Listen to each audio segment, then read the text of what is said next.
Over and over and over again, U.S. military pilots have cited, sometimes at very close range, aircraft whose appearance and behavior they cannot explain, that science itself, the laws of physics, cannot explain. Now, it almost doesn't matter what this is. It doesn't have to be extraterrestrial to be a real concern to U.S. national security, and some are concerned. But as an organization, the Pentagon doesn't seem to be, and doesn't seem to be interested in investigating. Why not, is the question. Christopher Mellon is a National Security Affairs Advisor for the To the Stars Academy of Arts and Science. He's a former Deputy Assistant Secretary of Defense for Intelligence, and he joins us tonight. Mr. Mellon, thanks for coming on. My pleasure, Tucker. Thank you. So I want to make sure I'm not overstating that. Military pilots have seen at relatively close range objects, aircraft apparently doing things that aircraft we didn't think were able to do, and they've taken video of that. Is that true?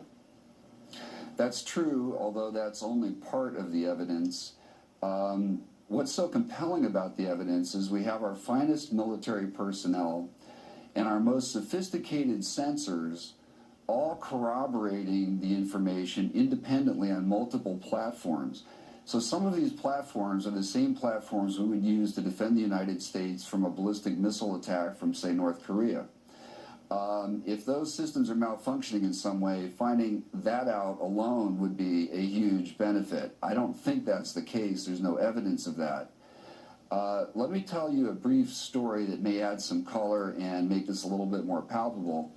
After my op-ed appeared with the video, I got a call from an individual retired from the Defense Department and who had worked on these issues, and I asked him, I said, do you have any context for that video? Do you have any details?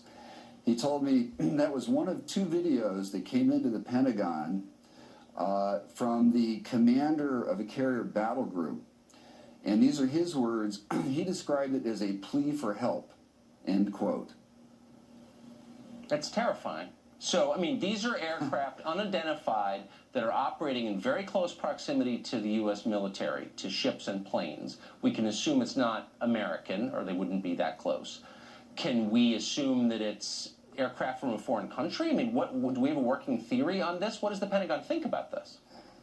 We don't have a working theory, and the most fundamental problem, and it's a self-inflicted problem, and frankly a fairly easy problem to correct, and one of the reasons I wanted to write the article is because we have on the one hand something of immense, almost incalculable strategic importance, something that raises fundamental questions about the viability of our air defenses, about our aircraft. Many of these incidents have occurred in recent years within minutes of flying distance of the National Capital Region. So we have a very real and compelling body of evidence. On the other hand, we know that many of the problems can be easily solved if someone would just step forward. So what I'm talking about here is to provide an analogy that people may be able to relate to more readily than the complex DoD bureaucracy. The bombings recently in Austin, Texas, imagine if every time one of these bombs went off, you had a different police department responding, and none of these people were talking to each other, and nobody was in charge, right? Those bombings would probably still be going on. That's what's happening today. The different services, departments, agencies, the FBI, of course, people are gaining information, they're not sharing it, which is very reminiscent, unfortunately, of what happened before 9/11. So give us, in the 50 seconds we have left, give us a sense of the scale here. You say these things are happening over the past 20 years. How many, roughly, would you say, credible sightings there have been by the U.S. military?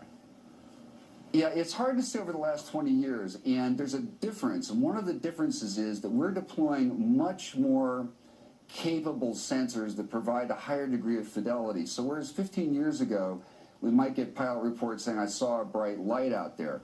Now we're getting reports from an Aegis-class cruiser that says this thing came down from 80,000 feet, descended to 20,000 feet, dropped to 50 feet and hovered, then maneuvered towards the carrier, and then pilots are independently seeing it and confirming it and filming it. So it's a very different... We're out of time. I hope this tape goes everywhere. Thank you for your bravery.